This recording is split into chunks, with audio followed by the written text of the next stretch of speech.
Hi, students. All right. Welcome to CCJ 241. We are now in week 3, and this week we are going over chapter 4 and then some other kind of cool PowerPoints. All right. Chapter 4 is over the recruitment and selection of police officers. Recruitment and selection. All right. We're going to go over some of the different generations so that you understand them and why they're so important to understanding how you have different generations out there that have different expectations of law enforcement. Okay, you have your baby boomers. Those occurred after the men went away in the war and came home, and basically you had the most largest amount of babies born. These were because of the military, these kids that were exposed to discipline. There was an accepted hierarchy. They were the children. They sat, for example, at the children's table during Thanksgiving dinner and Christmas dinner, and they are seen as having an ability to cope with stress.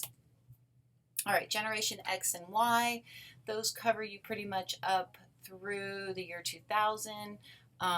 Generation X is also known as your millennium. They're more exposed to liberalism, affirmative action laws, increased civil disobedience. They're more known to use drugs because of the 60s. There was more of a breakdown of the family and authority due to more divorces that were occurring, and their attitudes tend to clash with traditional policing efforts.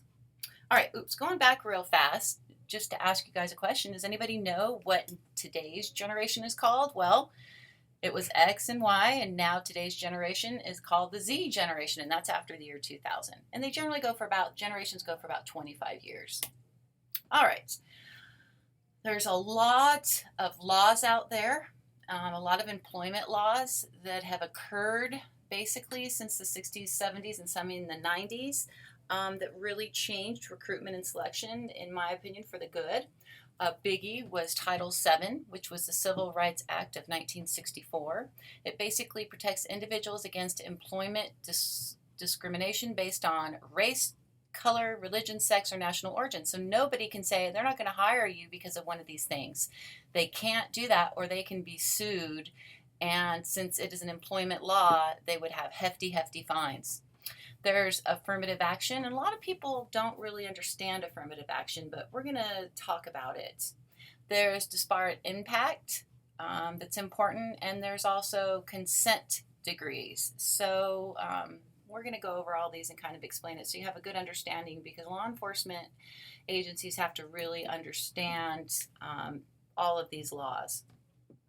All right, so another laws, and these are more laws, but you have the EEOC, Equal Opportunity Employment Act in 1972, which meant that anybody, male, female, race, religion, age, has to be open for the same jobs as everybody else.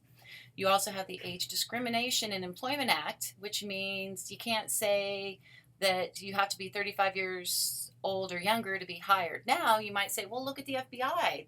You can't be over 37 when you get hired. There's certain reasons for that, and as long as they have a bona fide reason for not discriminating, they can do it. But they can't tell one person that they can't get hired because of their age and hire another person, is what that means. You also have the Americans with Disability Acts of 1990, pretty recent, which says that basically employers have to make reasonable accommodations for people that are hired with disabilities. For example, if you have an employee that has hearing loss and you have meetings and that employee can't hear you during your meetings, that doesn't mean that you have to go out, the employer, and has to spend thousands of dollars making sure they can hear the meetings. But if there's a reasonable accommodation, smaller room or a microphone that's not too expensive that the employer can buy to make it easier for the person to hear, then the employer has to do that. You also have what's called bona fide occupational qualifications, that's BFOQs, which basically again means, for example, the FBI can hire only 37 years of age and younger. There's mandatory retirement for drivers or pilots because of safety reasons. Or, for example, movies. When they're looking for actors or actresses, they can say they only want a certain person to be a certain age and look a certain way because it's a bona fide occupational qualification. Or, for example, there was a big lawsuit where a male wanted to be hired at the restaurant bar Hooters, and they got a bona fide occupational qualification because of their name and what they do, and they only wanted to hire young females. All right. Police forces across the country have diversified greatly since the 1970s, and largely that's due to the Equal Employment Opportunity Act of 1972. Because of all these acts and laws, employers are no longer to say, oh, you have to be a certain height, or oh, you can only be males, not females, to get hired. Those don't happen anymore because of the laws, and it's really changed and diversified law enforcement and a lot of other different types of careers as well. All right, many agencies have made and are making deliberate attempts to hire and promote minority group members. A lot of times the employer will look at the population that they serve, and their employees should mimic or look like who they serve, and they try to do that. Certain requirements must be met to avoid discrimination in employment. For example, in order to show you're not discriminating, your requirements for the position that you are looking for a candidate must be valid. They must be reliable. The testing has to be consistent for everybody. Testing must be accurate in reflecting what job is being posted. And again, don't forget that employers still want to attract the most qualified candidates, and so in order to do that, they are able to set minimum qualifying standards, such as you have to have U.S. citizenship, you have to be 21 years of age or 18, you have to have a valid driver's license, no criminal record, or a GED or high school diploma. Some even require a college degree.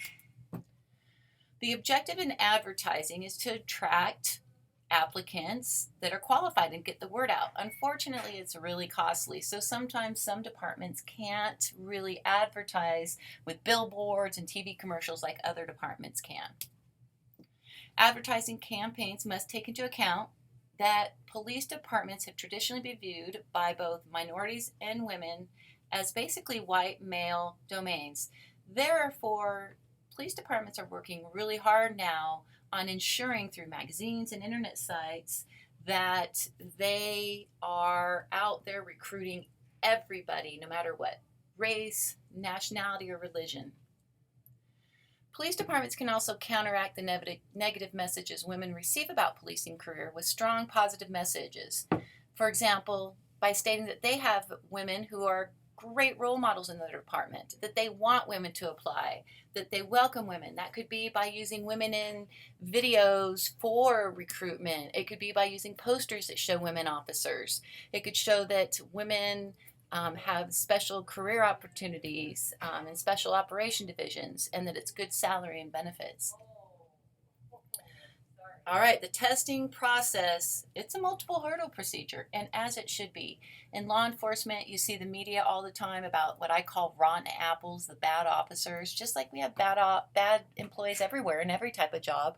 But when you're in a job such as law enforcement, and you can take somebody's freedom away, or you can cost them a lot of money through fines, by tickets you write, you got to make sure that the candidates that are recruited and hired are the top-notch ethical and moral backgrounds. And the way they do that is through status tests, physical tests, mental tests, morality, and tests of ability to communicate. All right, let's start with status tests. Entry level, they make sure that a person has citizenship, has a driver's license, residency. A lot of places give points for military. They look at education level and age. Physical tests. There's a lot of agencies out there that use physical agility tests. For example, in Oregon, a lot of the departments utilizes the ORPAT, which is the Oregon Physical Ability Test. And other departments, such as Oregon State Police, utilize the military standard, which is if you're a male or female, and depending on your age, you have to run 2 miles within a certain amount of time. You have to do so many push-ups in a minute, so many sit-ups in a minute, things such as that.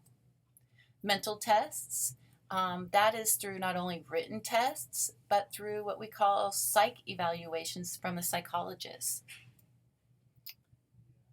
In 1967, the President's Commission actually recommended that police departments use psychological testing to determine the emotional stability of someone, and therefore most departments out there do utilize it.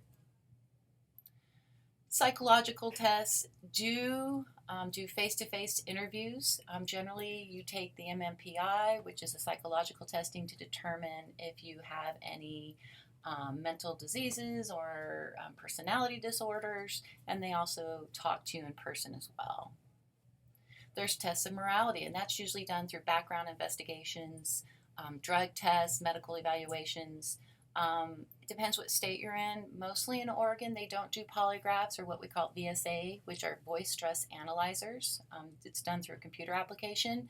But in most other states, they do utilize that to confer with the background investigation and everything the department has learned up to the candidate to that point.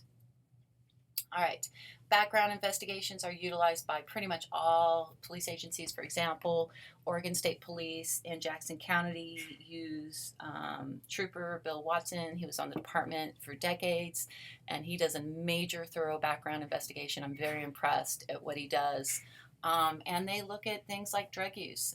Even, for example, in Oregon, even though marijuana is legal, most agencies do not allow usage, of course, for obvious reasons.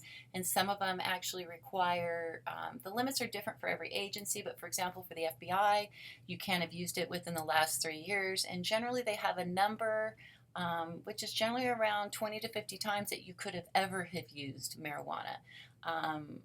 FBI, for example, you can't have used mushrooms or PCP within the last 6 to 10 years. So you really need to know the drug use policies out there, and they are very strict for police officers for a number of reasons. You obviously have to be able to communicate. These are done through oral board interviews where you have a panel that normally has a civilian on it, a police officer on it, and a supervisor from the police department. During the oral boards, it's basic things. There's many books out there. I actually do a class that's a test prep for law enforcement testing. But of course, you dress professionally. You leave your cell phones at home. You get there early. You know all that you can about the police department through research. And then they actually give you hypothetical scenarios, too, that you need to be prepared for. All right, we kind of went over the interview. They're looking at, when you're going through the oral board and written, they're looking at your ability to problem solve, judgment and reasoning, how your decision making is. Do you teamwork? A lot of departments are now doing assessment centers where they are actually looking at your ability, where you get in a room with other candidates, maybe 6 to 8, and they give you a problem and see how you work with other candidates. Oral communications, honesty, integrity, if you're self-motivated, and how your stress tolerance is. This is an example from the New Zealand selection process. There's no minimum height requirement. You have to run a certain amount of kilometers. You have to do a jump. There's a grip strength test. Every 2 years, you have to be retested. There's a 2-meter run where you push a trailer. You walk along a raised beam. There's a vision test. Swimming test, isn't that interesting? Keyboard skills test. I haven't seen a department here that does these bottom two, but a lot of these are very normal for other police departments. All right, the same equal employment and affirmative action rules apply when selecting and recruiting police supervisors, including chiefs. And it's amazing, like when I tested for sergeant and lieutenant, I had to do a written test. I had to do an oral board in front of the chief and sheriff and other command employees with the police department. And then I went through assessment centers where I had to respond to mock scenarios of kidnappings or barricaded subjects and victims, or I had to do a scenario where I had to interview an employee and talk to them and counsel them about problems that were going on. I had to take a community problem and a citizen complaint. They're very, very thorough in choosing who's going to be the supervisors. I kind of went over the assessment centers and just kind of what I told you about and how important they are, and they're really even being used at the police officer level. All right. Some more exercises for assessment centers are in basket. You're given a number of different paperwork that are giving you, like an email to the city manager, an email to the chief, and you actually have to sit down and organize them and put them in order, how you'd respond to them, and then you've got to tell a panel why you would respond to them. All right. Looking at the skills of police chief, they're very different than those of new recruits or lower ranking supervisors because they maintain general control over the whole department. They're very political. They're dealing with other agencies and elected officials. So it's very important that the chief is chosen through a very thorough search. Many chiefs are hired based on interviews from the city manager and city council, written tests, and huge background investigations, and some are even put through assessment centers. A majority of police chiefs do work their way up through the ranks, and that just means that they start out as police officers and then they become sergeants, lieutenants, and work their way up. All right, that does it for chapter number 4. You have a couple other videos that we're going to go over that are very cool and interesting, so make sure you watch the rest of the videos really quickly just to make sure that you cover what we're doing in week 3. This is going to be your first exam. It is open book, but it is timed. You have 60 minutes. There is also an extra credit assignment where you could earn some extra credit. So anyhow, hopefully you have a great week. If you have any questions, don't forget to email me or ask the professor, and have a great week, you guys.